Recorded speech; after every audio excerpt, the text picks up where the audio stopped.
Bonjour à tous, je m'appelle Thierry, je suis un jeune photographe puisque ça fait un peu moins d'un an que je fais de la photo, bien que j'ai 40 ans.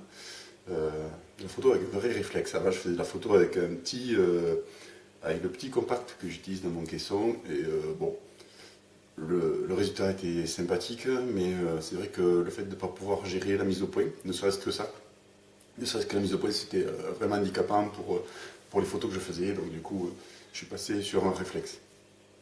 Donc j'ai acheté un petit Nikon D3200 entrée de gamme sur lequel j'ai rajouté un battery grip, donc un grip qui permet de rentrer, voilà, on ouvre à l'arrière et on peut rentrer deux batteries d'origine sur l'arrière. Voilà.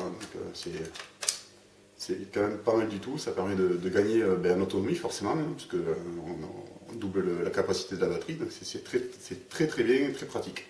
Et puis qui plus est, ça permet, enfin, moi qui ai des grandes mains, ça me permet d'avoir une meilleure prise en main, voilà, je peux me caler sur le grip, je trouve plus pratique pour moi.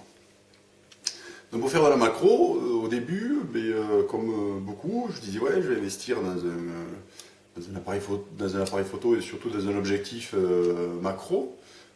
Puis quand j'ai vu les tarifs des objectifs macro, j'ai, comme qui dirait, eu peur, sachant que l'objectif qui m'intéressait, que je viens juste de m'acheter, il coûte plus cher que mon boîtier, hein, puisque un D3200 ça vaut dans les 300 euros. Et le 55 mm macro de chez Sigma que j'ai acheté, il vaut 450 euros. Donc voilà, le rapport de prix il est quand même violent, quoi. Donc du coup, j'ai cherché un peu, j'ai fait comme beaucoup, j'ai cherché sur internet pour voir ce que je pouvais faire, comment je pouvais faire de la macro. Et entre autres, j'ai trouvé les fameux tutos, y compris ceux de Sylvain, sur la bague d'immersion qui permet de monter l'objectif à l'envers. Donc je me suis dit, ça, investissement, ça vaut pas grand chose, on va tenter le coup. Donc j'ai acheté une petite bague d'immersion, comme ça, donc qui est fitée d'un côté, et de l'autre côté qui a l'écran identique à celui de l'objectif pour se monter sur le boîtier. Donc cette petite bague d'immersion sur l'objectif Fit, là, hein, c'est le Nikon, c'est le 1855 d'origine. Donc je vais visser, on va visser la bague d'immersion, hop, sur le boîtier, on la verrouille comme il faut. Et en fait, et donc du coup, cet objectif, maintenant, je peux sortir mon cache et dire je vais clipser, clac, voilà. Là, mon objectif est monté à l'envers. Alors, petite astuce, sur ces objectifs-là, vous avez une mise au point, donc il y a le stabilisation, ça à la rigueur on s'en fout, dans tous les cas elle ne fonctionnera plus puisque les contacts ne passent plus vu qu'on est monté à l'envers. Et vous avez la mise au point manu ou auto. Je la laisse tout le temps sur automatique. Pourquoi? Parce que je vais vous montrer. Ça va être plus simple. Donc j'enlève le cache. Je mets mon super couvercle de tupperware découpé pile poil à la bonne dimension pour le diamètre que j'ai utilisé. C'est le diamètre qui est derrière les ergots de verrouillage. Hein, donc le dernier diamètre avant d'arriver au plat de l'objectif. Donc hop, je vais clipser. Voilà, donc là je suis clipsé dessus, impeccable. Et si, alors je vous montre, en automatique, je peux zoomer, voilà, bien sûr, si c'est l'objectif qui est dévissé sur la bague, raté. Je peux zoomer et dézoomer, j'ai le boîtier, l'objectif bouge, mais mon filtre, mon diffuseur, il reste en place, pas de problème. Si je me mets à main nue, voilà ce qui se passe. C'est qu'à chaque fois j'ai un débattement de. Chaque fois que je vais dans un sens que je vais dans l'autre, j'ai le débattement qui correspond en fait, à la mise au point, quoi. Alors si on utilise pas de diffuseur, on peut s'en servir de la mise au point, ça permet de gérer la zone de flou un peu plus facilement. Mais quand on utilise le diffuseur, c'est mort. C'est pas la peine, c'est inutilisable et à chaque fois on va être toujours en train de recaler le diffuseur et c'est pas possible. Donc voilà, ça c'est la configuration simple avec, donc là on est forcément en mode manuel, hein, on n'a pas le choix. Il faut forcément que ce soit du manuel, parce que de toute façon, comme il ne reconnaît pas d'objectif, vu que l'objectif est à l'envers, on n'a pas le choix. Donc c'est en marche, on allume le flash. Le flash, il faut le mettre, là il est en train de m'engueuler parce qu'il me dit que je suis en mesure TTL et qu'il ne peut pas faire la mesure TTL avec sans objectif monté, ce qui est logique. Donc du coup le flash, il faut le mettre en menu, en mode manuel, puissance, moi je la laisse au maximum de ce qu'on peut faire. Et avec ça, ben, vous faites des super photos macro. Je vais vous mettre quelques exemples à la fin de la vidéo pour voilà, que vous voyez exactement ce qu'on peut faire. Je vous mettrai des exemples aussi à 18 mm et à 55 mm pour que vous voyez vraiment la différence du pouvoir de grossissement qu'on arrive à avoir. Enfin, franchement, c'est pour un investissement modique, parce qu'une pack d'immersion ça vaut rien, ça vaut 5 euros, entre 5 et 10 euros sur eBay. C'est vraiment ridicule, quoi. Un coup, c'est ridicule, un Tupperware. On met tout le monde un couvercle Tupperware. Vous allez imaginer chez les Chinois où ils vous donnent des boîtes en Tupperware, vous récupérez un couvercle, et voilà, c'est fini. Donc il n'y a pas de souci de ce côté-là, ça coûte rien du tout. Donc ça, c'est la première méthode. La méthode, on va dire, basique, pas chère, et qui marche très très bien, qui a un pouvoir de grossissement que je ne peux pas atteindre avec mon 55 mm.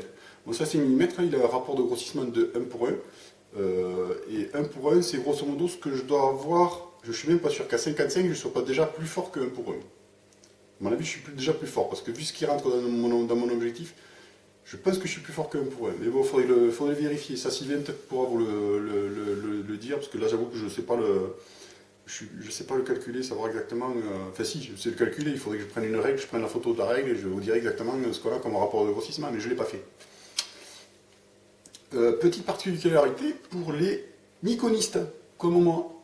Contrairement, alors ceux qui font de la photo avec une bague d'immersion en Canon, je vais y arriver, ils ont une grosse particularité et un gros avantage par rapport à ceux qui font du Nikon. Ils peuvent verrouiller l'ouverture qu'ils veulent avant de sortir l'objectif et le monter à l'envers, comme Sylvain l'a présenté dans sa vidéo. Donc ça c'est très pratique parce que du coup, voilà, on sait qu'on veut photographier à, je sais pas, je veux dire, à F11, on se met sur F11, clac clac, on déverrouille l'objectif, on le monte à l'envers, fini. Et il reste bloqué à F11. Alors que nous, chez Nikon, c'est, je m'approche un peu, c'est ici là, sur l'objectif, il y a une petite languette. Je ne sais pas si au caméscope vous arrivez à faire le point. Tant qu'un peu de lumière peut-être. Il y a une petite languette ici et qui permet de faire ouvrir et fermer le diaphragme. Alors l'astuce, la seule astuce qu'il y a, il y en a peut-être une autre, mais pour l'instant j'ai pas eu le temps de la tester. Moi j'utilise un petit pion, comme ça, c'est un petit pion, là en l'occurrence c'est une épine d'oursin que je vais glisser à côté de ma languette, et du coup ça me le tient bloqué pour dire d'avoir une petite ouverture, quoi. Donc là je sais pas, je dois être à F11 ou F16, je sais pas, peut-être à ces eaux-là, hein. C'est difficile, c'est quand même difficile à définir à l'œil, quoi. Et ça c'est la seule méthode pour bloquer, pour avoir une ouverture. Alors en fait je prends l'ouverture la plus petite que j'ai pu trouver parce que on peut ouvrir plus grand. Le problème c'est que plus on ouvre grand, plus notre plage de netteté est courte. Et déjà que quand on est en macro, on a vraiment une plage qui est très très courte. Après ça devient vraiment coton d'arriver à faire le point quand on se stabilise surtout sur un insecte. Enfin, à main levée comme ça, il faut en fait appliquer la méthode du tireur d'élite qui retient, qui se met en place, se détend, mesure essaie de prendre sa cible, et une fois qu'il a sa cible en mouvement, il faut arrêter de respirer ou expirer à fond et déclencher, de façon à ne même pas avoir le tremblement de la respiration, quoi. C'est la méthode la plus... Enfin moi c'est la méthode que j'applique pour dire d'arriver à avoir une photo nette, de pouvoir faire un cliché, parce que souvent on peut faire qu'un cliché.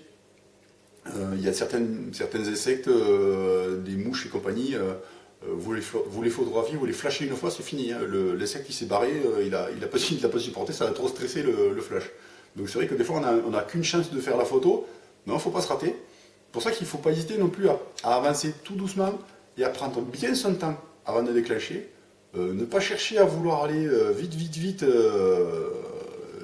à approcher rapidement, de vouloir, il y a un insecte, je vais prendre la photo. Faut surtout pas, parce que là on effraie l'insecte. Et puis Bisbar, on n'a rien pris, on n'a pas pris de photo, on n'a rien fait. Et prendre son temps, de bien faire la mise au point comme il faut, vraiment être nickel, prendre son temps. Il faut surtout bien prendre son temps. Il faut avoir beaucoup de patience, un peu de chance aussi pour tomber sur le bon insecte, mais il faut avoir beaucoup de patience. Et quand vous avez beaucoup de patience, après vous arrivez à faire des super clichés. Franchement, moi je sais que maintenant j'arrive à faire des belles photos, même de papillons. Alors c'est toujours pareil, j'ai des papillons que j'ai pris en photo une fois, ils se sont barrés. Il y en a d'autres, j'ai pu déclencher 4, 5, 6 fois dessus, sans qu'ils bougent. Zoomer à fond, c'est-à-dire que j'étais collé à 1 cm de l'œil du papillon avec ma lentille d'objectif et le papillon s'est laissé prendre en photo, quoi. Donc il y a quand même une partie de chance, et une partie de patience. Hein. On va dire 50% de chance, 50% de patience. Voilà. Donc ça c'est pour la partie 18-55 inversée.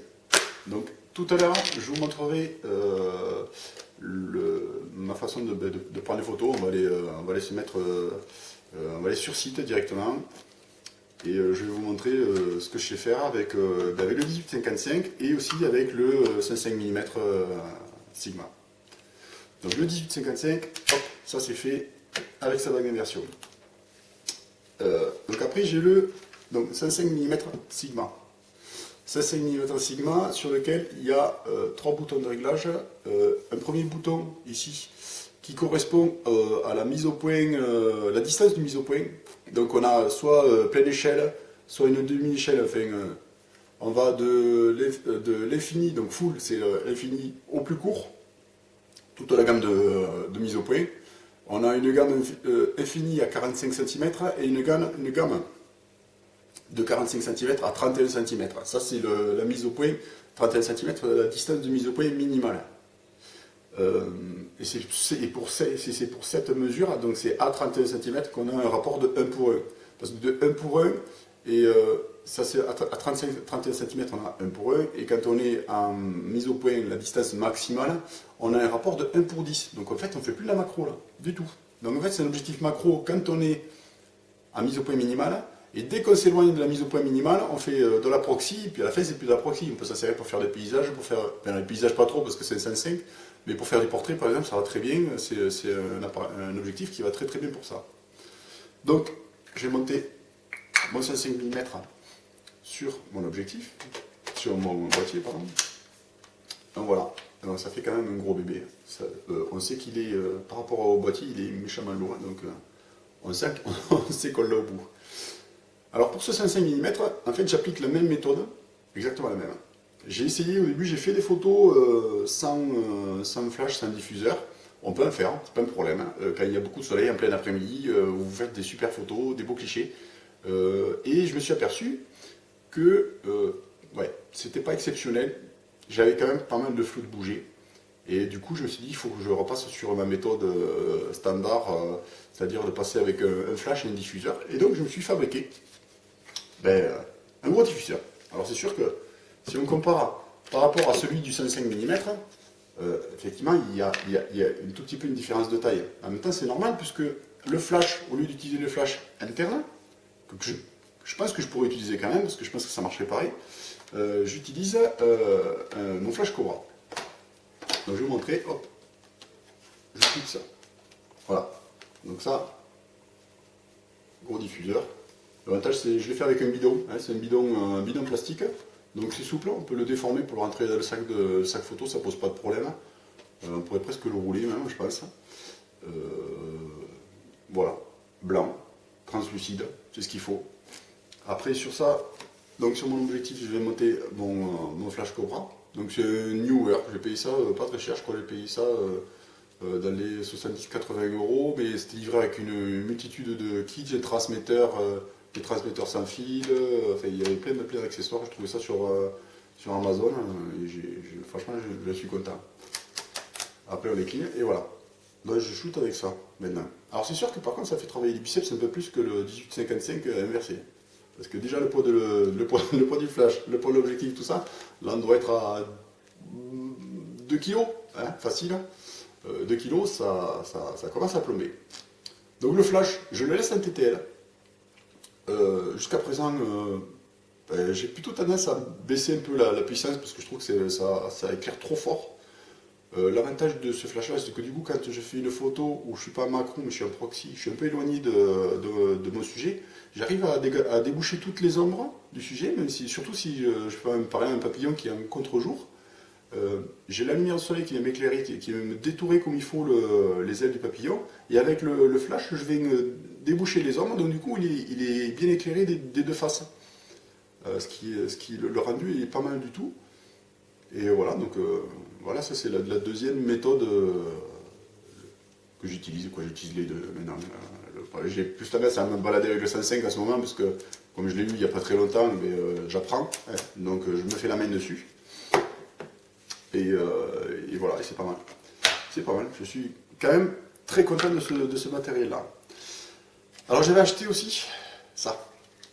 Alors tout le monde connaît, ou quasiment, c'est des bacs d'allonge. Alors moi la particularité de ces bacs d'allonge là, c'est que ce sont des bacs d'allonge automatiques.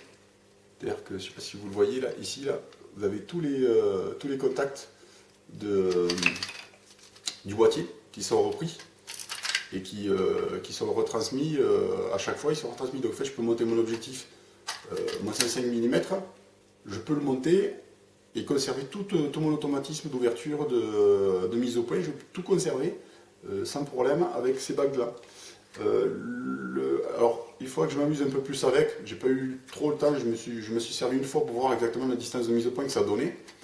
Le seul problème qu'il y a, c'est que quand j'ai des bacs d'allonge, je vais vous montrer ce que ça donne déjà, parce que c'est un monument. Une fois que c'est monté, ça fait quand même un sacré morceau.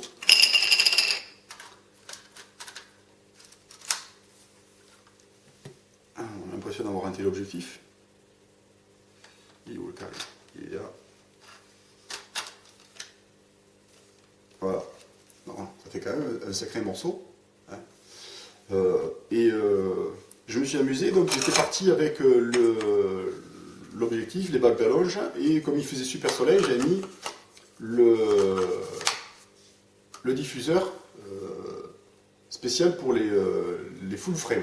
Parce qu'il y a un diffuseur pour full frame, comme ça, et normalement, pour les APS-C, quand on utilise l'objectif, on a une rallonge et le diffuseur, si j'arrive à le mettre. Voilà, donc là, c'est même pas la peine, c'est un canon qu'on a, c'est plus un appareil photo. Donc comme je l'ai fait en macro, j'ai dit non, je vais pas mettre le diffuseur APS-C, puis j'avais des bacs d'allonge, donc j'ai dit on va peut-être pas. J'ai juste dit on va juste mettre le pare-soleil pour le full frame. Et en fait, le problème que j'ai, c'est que les bacs d'allonge me réduisent tellement la distance de mise au point que la mise au point nette de mon sujet, elle est là. Ça fait qu'en fait, le sujet que je prends en photo, il faut que je le rentre dans mon pare-soleil. Donc du coup, le pare-soleil, on oublie. Ça, c'est pas la peine d'utiliser ça. C'est pas exploitable. Donc les bacs d'allonge, ok. Le pare-soleil avec, pas possible. Donc par contre, je pense que le diffuseur et le flash, ça va marcher très bien. Il faudra que j'essaye. J'essaierai ça peut-être cet après-midi. Je vous montrerai ce que ça donne, si le rendu il est sympa. A priori, je pense qu'il ne devrait pas y avoir de raison. Après, le seul problème, c'est que le 5 mm permet d'avoir une mise au point assez loin du sujet pour faire dans la macro, donc à 30 cm, c'est pas mal. Alors qu'avec le 18-55 et la bague d'immersion, on est à 2 cm du sujet. Quand on fait la mise au point à 18, on est encore plus près que 2 cm. Donc c'est vrai que ça permet de prendre, je pense, tout ce qui est libellule, tout ça, qui sont un peu plus stressés, on va dire. Pardon. Qui sont un peu plus stressés, ça permet de prendre une photo sans trop venir inquiéter le sujet, quoi. Donc voilà, donc on va tester ça cet après-midi, je vous montrerai exactement ce que ça donne en photo, directement. Alors après, qu'est-ce que j'ai en accessoire? J'avais acheté ça. Je me suis servi que 2 fois ou 3 fois. Donc c'est double flash sur bras articulé avec un petit boîtier donc, qui rassemble les 2 flashs et qui les monter en TTL, donc avec la connexion TTL qui les monter sur le flash, enfin sur le boîtier. Donc on vient fixer notre appareil et on a 2 flashs à côté. J'ai même acheté une petite softbox pliable là, vous savez, c'est pas cher, ça vaut 5 ou 6 euros pour monter dessus, pour diffuser. Alors le principe est quand même vachement bien. Surtout quand on fait de la macro, parce qu'on a un éclairage qui vient par les côtés qui permet de mieux détourer l'objet qu'on prend, enfin, le sujet qu'on prend en photo. Le seul problème, c'est que les bras sont, pour moi, trop souples. Donc si vous marchez, voilà, il se passe. Hein, ça ne tient pas. Ça se casse la figure. Donc, du coup, j'ai abandonné ça parce qu'en rando, c'était pas possible. C'est ingérable. Il est tout le temps en train de relever les bras, tout le temps. Donc, c'est pas possible. Mais je sais qu'il existe un autre modèle qu'utilisent plusieurs photographes comme Niki B. Je mettrai le lien à la fin de la vidéo. Il y a 2 photographes que je suis sur Flickr qui sont vraiment des champions du monde de la photo macro. Il n'y a pas photo. J'aimerais un jour arriver à leur niveau, ce serait vraiment génial.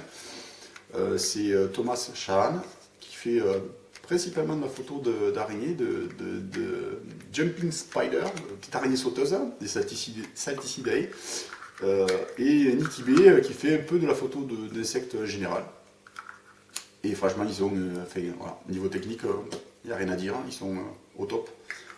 Niveau matos, ils n'utilisent pas grand chose de plus que moi, ils utilisent des filtres inversés avec des bacs d'allonge. Donc ils mettent les bacs d'allonge derrière l'objectif, donc ils arrivent à avoir des grossissements de malades. Je vous montrerai ça, vous verrez, c'est vraiment. Ils sont super forts, les types, ils sont vraiment balèzes. Après, j'ai acheté ça. Il y en a certains qui connaissent, donc c'est une petite crémaillère micrométrique. Alors, c'est une double crémaillère micrométrique, donc il y en a une qui se monte en travers de l'autre, ce qui permet de. Quand on est. Ça ne s'utilise que sur trépied. Et je m'en sers que pour une seule application. Quand on a un insecte qui ne bouge pas, mais du tout, on sait qu'il va rester stable pendant 20 minutes, une demi-heure sans problème. On peut faire du photo stacking avec, de l'image stacking, ce qui consiste en fait donc on se positionne, là on travaille en live view, parce qu'on n'a pas le choix. On travaille en live view, on vient faire le point au plus près de l'insecte, c'est-à-dire vraiment qu'on commence à voir, on était fou complet, et on commence à voir un peu de net. Là on déclenche, on fait une photo. Avec le rail, on avance un peu, on laisse avancer, on décale notre point de netteté, on fait notre photo. Comme ça, on empile, on fait des prises de vue successives avec la mise au point, chaque fois la zone de netteté qui avance sur le sujet. Et après, avec Photoshop, donc alors en général, je traite les photos avec Lightroom pour dire d'avoir le même éclairage partout sur le même. Normalement, c'est la même chose, mais bon, c'est jamais. J'uniformise les photos. Et après, avec Lightroom, je les importe. Alors, on peut le faire maintenant avec Photoshop. Moi, je le fais avec Photoshop, mais on peut le faire avec Lightroom. Je crois qu'il y a le mode HDR qui permet de le faire, il me semble. Moi, je le fais avec Photoshop. J'exporte les photos en tant que calque. Et une fois qu'ils sont exportés en tant que calque, je sélectionne tous les calques. Je fais un alignement des calques pour que ça, même si ça a légèrement bougé, là, ça vienne corriger l'alignement de tous mes calques, de mon sujet aux différentes mises au point. Et après, on fait une fusion des calques et ça garde la partie nette de toutes les photos qu'on a faites. Donc, du coup, on arrive à faire une photo en macro, une très grosse macro, de très très près, avec une zone nette qui est à une profondeur de champ qui est très grande. Chose qui est complètement impossible à faire avec un objectif macro standard. Alors il me semble que chez Canon, il y a une fonctionnalité qui permet de le faire directement sur l'appareil. Chez Nikon, je ne pense pas que ça existe. En tout cas, je ne l'ai pas trouvé si ça existe. Voilà. Donc, ouais. Après, il y a Mathieu qui m'avait demandé d'expliquer avec quoi je faisais, de parler un peu de photos sous-marines. Parce que je fais de la macro sous l'eau aussi. Alors, comme je fais de la photo à l'apnée, je n'ai pas déjà, j'ai pas les moyens de me payer une caisson pour mon D2300 avec l'objectif Sigma. C'est hors budget, ça vaut 2000 €, donc c'est même pas la peine d'y penser. Je fais depuis des années des photos avec ça. Donc ça, c'est un Sea Life, un DC 1400. Ça valait quand même une blende quand je l'ai acheté. J'ai acheté avec le support et la torche et le flash étanche. Ça valait 900 € quand même quand je l'ai payé, donc c'est quand même pas donné du tout. Et donc, petit caisson étanche à 60 mètres. Et dedans, il y a ça. Un petit réflexe, un petit compact numérique de 14 millions de pixels, très simple d'emploi. Le caisson derrière, vous avez les boutons, c'est des commandes de piano. Ce qui est pareil, qui est pratique, c'est que quand vous avez des gants, que vous êtes sous l'eau avec des gants, vous n'avez pas de problème pour naviguer sur les menus, parce que du coup vous avez un menu vidéo, un menu play pour revoir les photos que vous avez, ou les vidéos que vous avez filmées, le focus qui vous permet d'entrer dans le mode mise au point pour passer en mode macro, super macro, ou un paysage, ou un automatique, enfin, voilà. Et la gestion du flash, et un dernier bouton pour la gestion des menus. Et donc il y a une fonction macro et une fonction super macro. La fonction macro et la fonction super macro, c'est quoi exactement? En fait, c'est juste la distance de mise au point minimale qui diminue. Un super macro, on arrive à faire la mise au point à 1 cm de l'objectif, ce qui est vraiment très proche. Et par contre, dans ces deux fonctions-là, macro et super macro, le flash est désactivé. Alors d'origine, il y a le flash, il est ici, je ne sais pas si on le voit, et ils fournissent avec un petit diffuseur translucide, comme il est éclipsé, voilà, dessus, et qui permet de faire des photos avec une lumière relativement douce quand on est à 1 mètre du sujet, quoi. Mais quand on est en macro, le flash est désactivé, donc c'est pas possible, pas d'éclairage. Et donc du coup j'avais un souci. Et je me suis fabriqué. Alors je vais mettre la photo parce que là je sais pas où est-ce que je l'ai rangé, il doit être rangé quelque part dans le placard et je ne l'ai pas retrouvé. Je me suis fabriqué une batterie étanche. Alors la batterie étanche existe déjà, hein, c'est une Yuasa, une petite 7 A, 12 volts 7 A, avec un cordon, des connecteurs étanches IP69K, donc étanches sans problème. Là, vous pouvez descendre 30 mètres, ils ne prendront pas l'eau. Et un ring LED, c'est-à-dire j'ai un bout de tube PVC, un 10,50 m qui fait pile poil le diamètre de l'objectif, entre guillemets, de la sortie de mon objectif. J'avais clipsé le tube dessus, et dessus, j'ai collé un disque, en fait, où j'ai 63 LED, des LED CSMS, donc en fait, le disque, il fait 80 de diamètre à peu près, 80-90 de diamètre, mais pas très gros, et ça éclaire très très fort. Alors à proximité, c'est pas un phare de voiture, quoi, ça va pas éclairer à 10 mètres. Sauf si on est en extérieur, là, je peux éclairer dans la pièce sans problème avec cet éclairage-là. Et ça me permet de faire de la macro, donc d'avoir une mise au point plus facile, parce que du coup, comme il y a de l'éclairage, il y a de la lumière, la mise au point se fait plus facilement, comme elle est quand même tout automatique. Et de faire de la macro, donc je vous ai déjà posté quelques photos, donc je vous en remettrai d'autres que vous n'avez pas forcément vues, parce que là j'ai posté que les dernières que j'ai faites. Donc je vous en mettrai à la fin de la vidéo, je mettrai quelques photos aussi que j'ai déjà réalisées il y a quelques temps avec cet appareil. Et ça marche plutôt pas mal du tout. Voilà. Donc maintenant on va partir du côté de Saint-Antonin. Donc c'est pas très très loin de chez moi, c'est à 3/4 d'heure à peu près. Une demi-heure, 3/4 d'heure. On va aller se promener dans les champs, on va voir ce que ça donne, si on trouve des insectes, des libellules peut-être, avec un peu de chance, ou des papillons. Enfin voilà. Je vais vous montrer ce que ça donne, la façon dont je travaille, avec le 1855 inversé et avec le 5,5 mm aussi. Voilà, bon, j'espère que ça vous plaira. Je vous dis à tout à l'heure.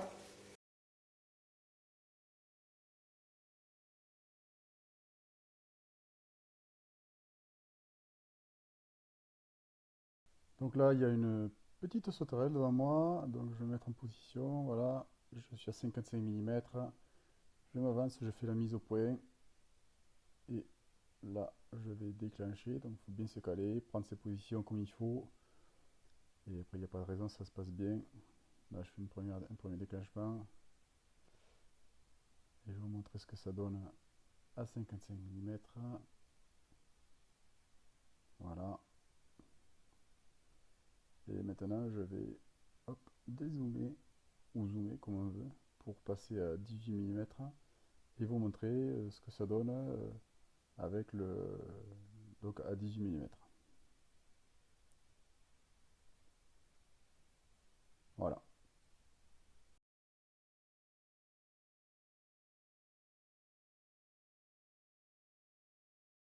Voilà, donc là il y a une petite fleur qui ressemble un peu à un œillet, un fuchsia. Donc là je me mets à genoux, me mets en position en fait pour pouvoir la prendre de champ.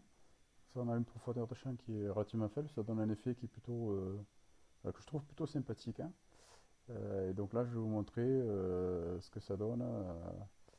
Voilà, voilà.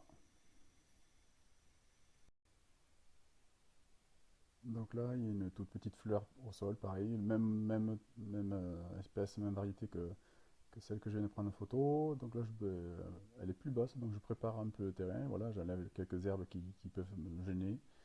Pas hésiter à s'allonger pour se mettre à hauteur du sujet. Alors c'est valable pour tout, hein, que ce soit la macro, que ce soit du portrait. Faites une photo d'un enfant, c'est mieux de se mettre allongé, enfin à hauteur d'un enfant. Donc là, j'ai ma jolie fleur qui est devant moi. Et je vais déclencher et je vais vous montrer exactement le rendu de ce que ça donne. Moi, j'aime bien.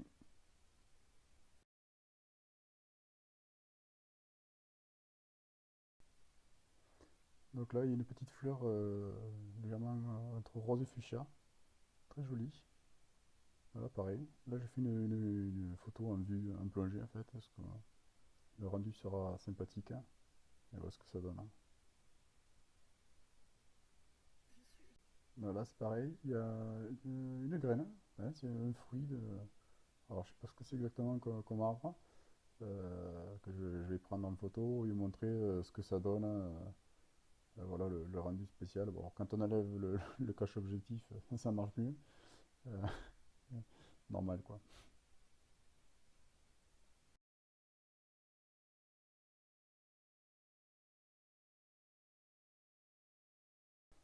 Donc là, pour une fois, c'est pas un insecte, c'est une graine, hein, une graminée, exactement, je suis pas assez calé pour savoir ce que c'est, vous allez vous montrer. Donc là, je suis avec des tubes d'allonge sur le 105 mm et vous allez voir le rendu, c'est un grossissement qui est quand même assez impressionnant.